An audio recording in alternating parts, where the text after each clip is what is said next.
Hello and welcome to the interview series here on the Think Tank's Wellcast. It is election season in India, and the purpose of the Think Tank's Wellcast is to gain a deeper understanding of the political system by speaking to the voices which shape it. While a lot of the media attention focuses on India's two main national parties, the Congress and the BJP, there are several other political parties across the country which have a prominent base in their respective states. My focus today is on the South Indian state of Tamil Nadu.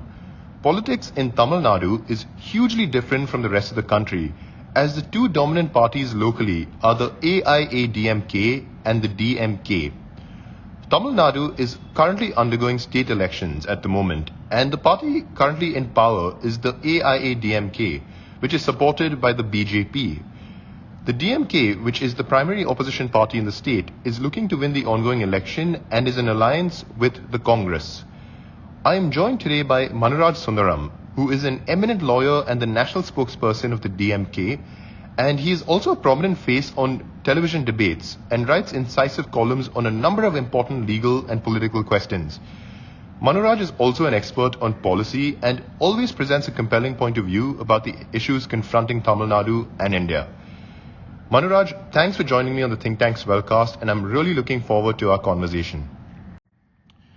To start off, the DMK was founded as a result of the Dravidian movement for self-respect, which in many senses was the first sub-alternative movement to have successfully made the transition to electoral politics in South Asia. And several academics have drawn parallels between the Black Lives Matter movement in America and the self-respect movement in Tamil Nadu. Among the main issues which the movement was seeking to address was the imposition of Hindi on Tamil Nadu.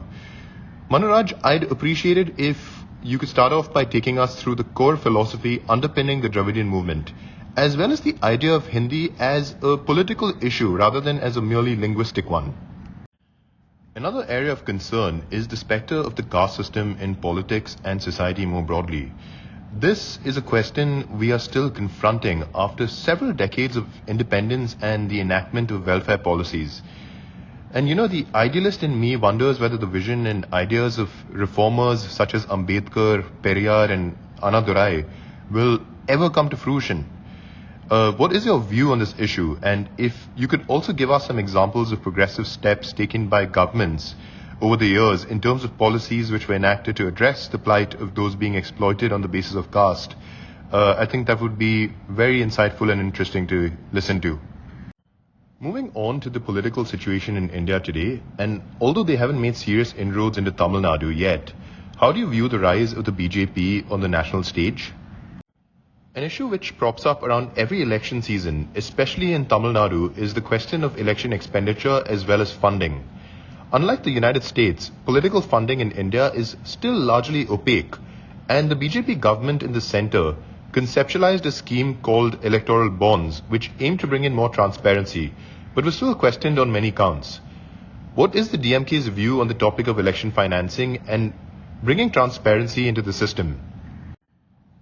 In its manifesto, the DMK has requested the setting up of regional benches and courts of appeal of the Supreme Court of India, which is currently in the national capital, New Delhi. Manuraj, as a senior lawyer and legal expert, do you have any concerns about the judicial system in India? Thank you. There are three important issues which I think I should respond. Firstly, the DMK was formed as a socio-political movement, as you have rightly pointed out, to empower the subaltern. And one of the core philosophies of the Dravidian movement is that of self-respect. Now, self-respect means different things to different people, but in essence, it requires a person to treat another the same way as he or she would treat him or herself. Self-respect is a unique, founding and axiomatic principle of the Dravidian movement, and it has determined much of the trajectory of the movement.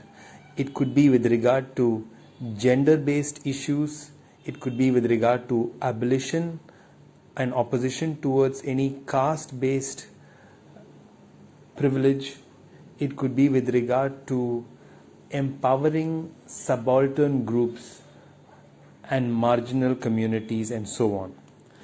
Now, the imposition of Hindi, in essence, is an extension of the self-respect movement and the Dravidian movement.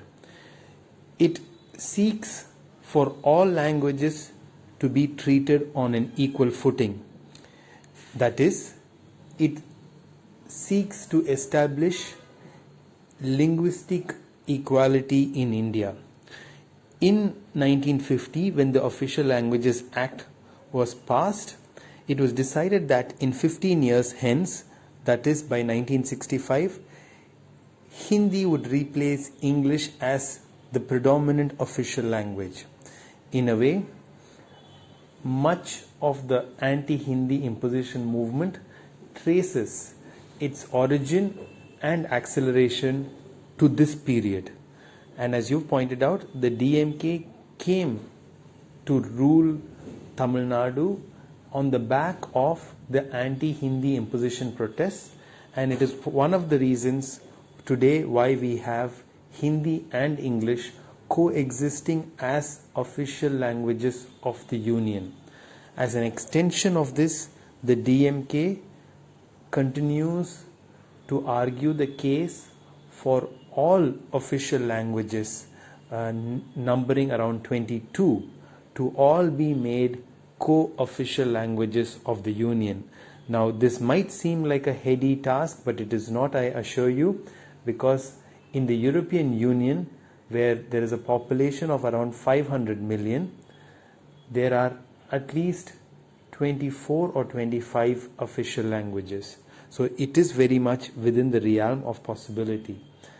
Hindi is, as you have pointed out, not just a linguistic issue, it is a social or socio-political issue.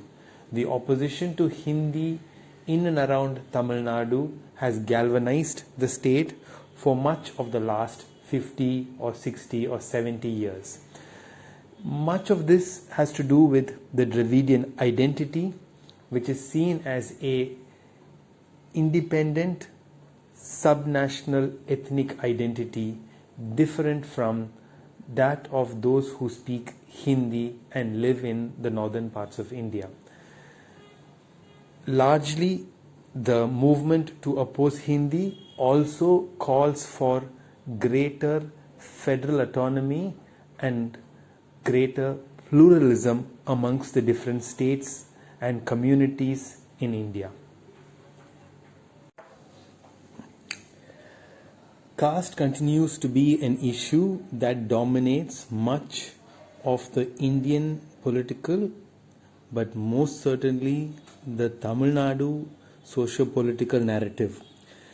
Ambedkar and Periyar were contemporaries in the sense that between the years of 1925 till about 1955 or so, they both led distinct and their own movements to raise awareness of the ills of the caste system and to take effective measures to bring an end to the caste system.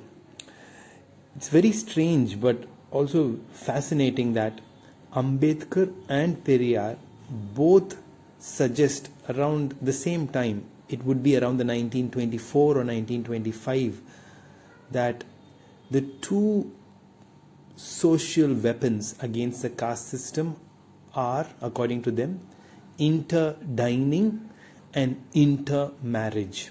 Now, this probably reflects the situation and circumstances in society prevalent in the 1920s, but it also tells us what we have done and what we must do.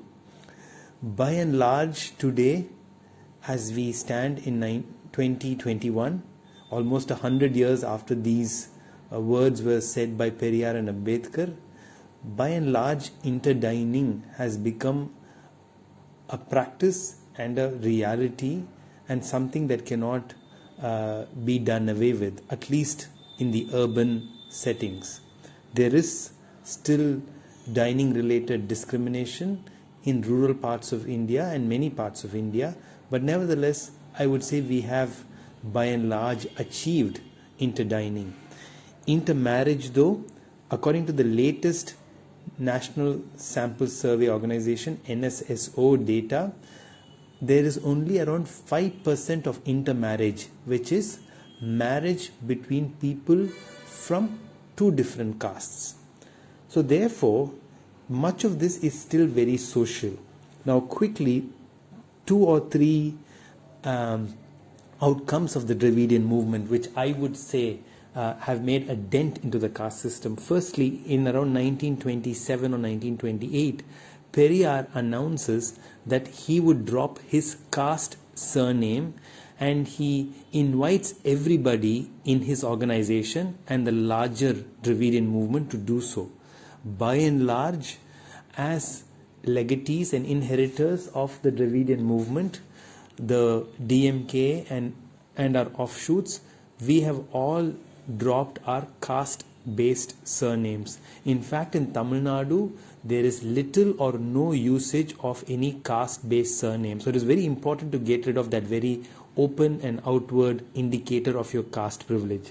Secondly, reservation, which is affirmative action, has been a tremendous success in many parts of India, but nowhere as much as in Tamil Nadu. In Tamil Nadu, 69% of seats in government educational institutions and government employment is reserved for people from the backward and scheduled caste groups. This has been a way to ensure that people have had access to education and employment, which they have been historically denied. And finally, something very unique to what the DMK has done, we are the only party in the state, when in government, to have legislated that priesthood should not be purely hereditary, which is to say that people from all caste groups within the Hinduism or the Hindu religion should be allowed to become priests in Hindu temples if they so possess the ability and whatever kind of certification or assessment to be done. This, I would say, is nothing short of an extraordinary flip in terms of caste-based privilege that still prevails in the higher echelons of Hinduism, and more specifically within the sanctum sanctorum of Hindu temples across the world. The rise of the Bharatiya Janata Party in the national stage, and to some extent in Tamil Nadu, has to be viewed with great suspicion, concern and anguish. I say this knowing fully well that the Bharatiya Janata Party is a numerical minority in the larger Tamil Nadu political narrative. The BJP has at best polled at around 2 to 3% of votes within Tamil Nadu. Nevertheless, the BJP must be viewed with great concern because they find ways to enter, when not electorally, through other means and ways which are not always overboard. The rise of the Bharatiya Janata Party, and today the prevalence of the Bharatiya Janata Party in and across India, is a massive threat for democracy at large.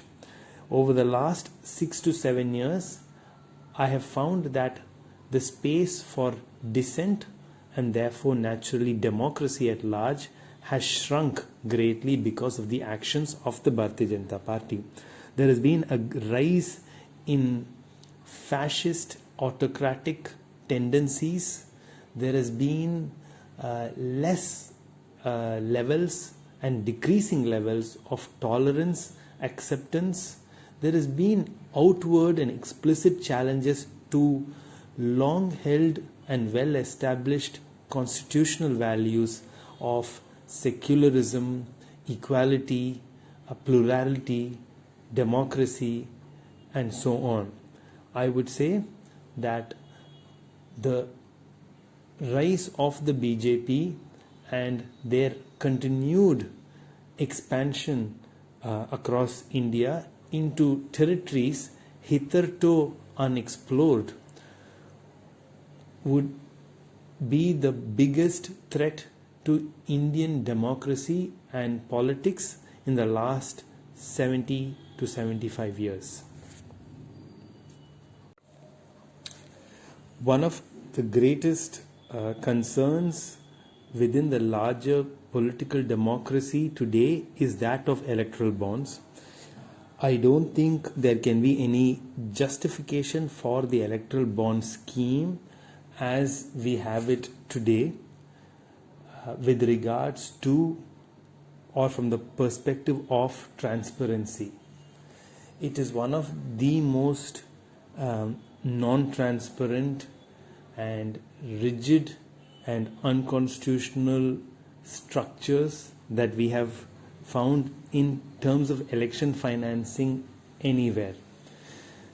Recently, even right to information requests have been denied, citing that this is not a matter of public interest.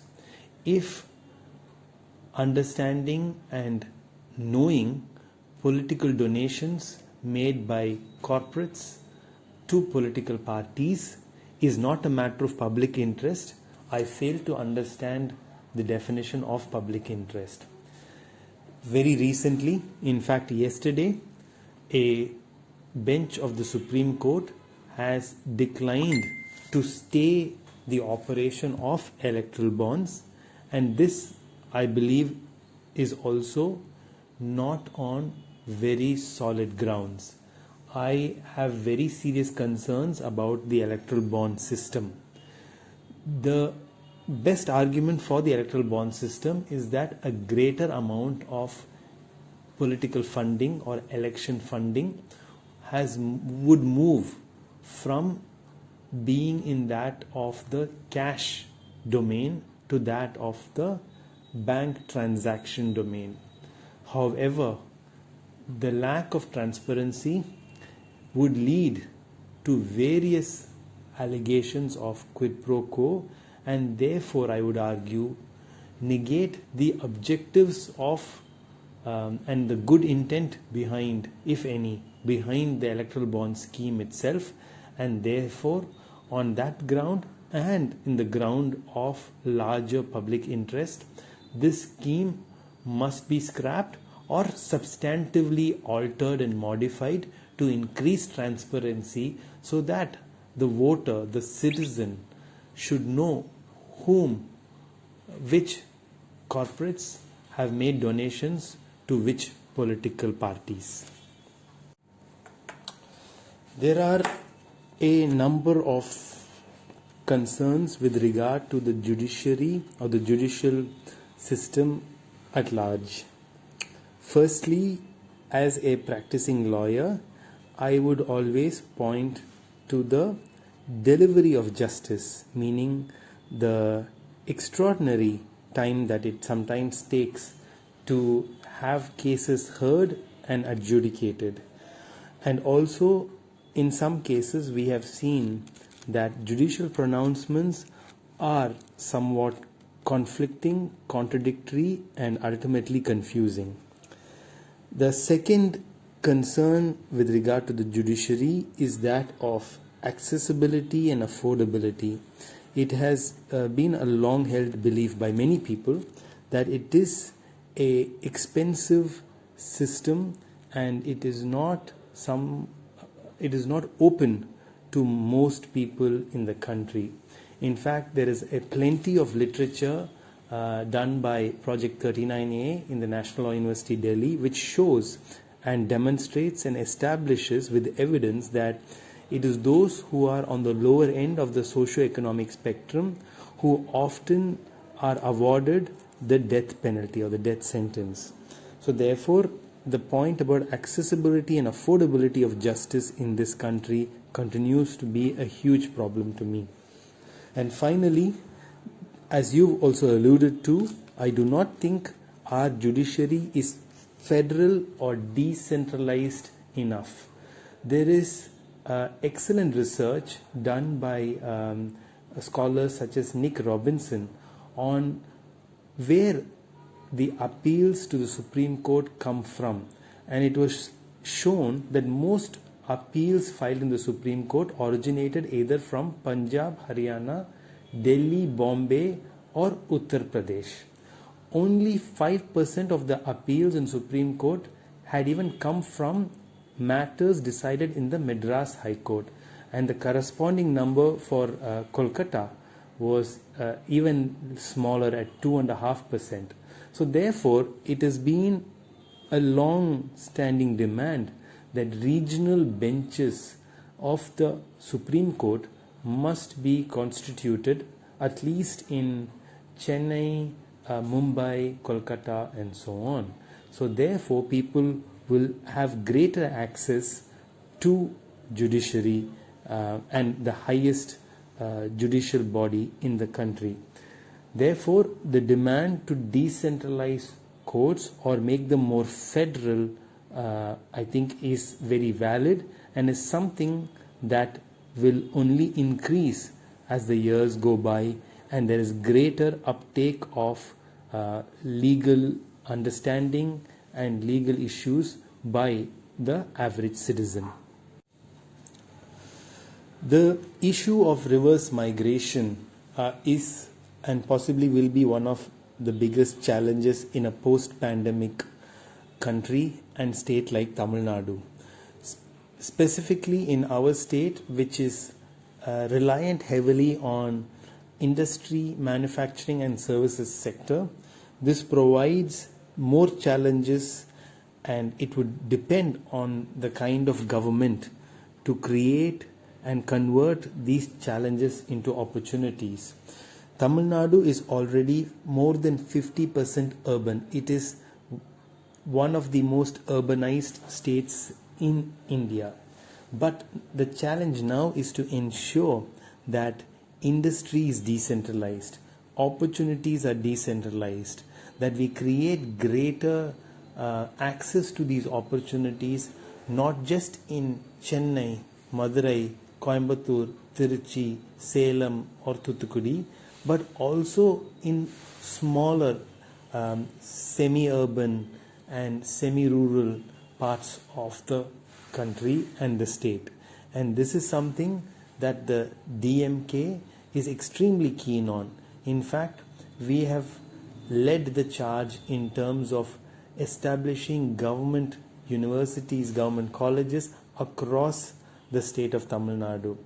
The DMK brought in a vision to create a government medical and a government engineering college in every city in Tamil Nadu and in every district of Tamil Nadu.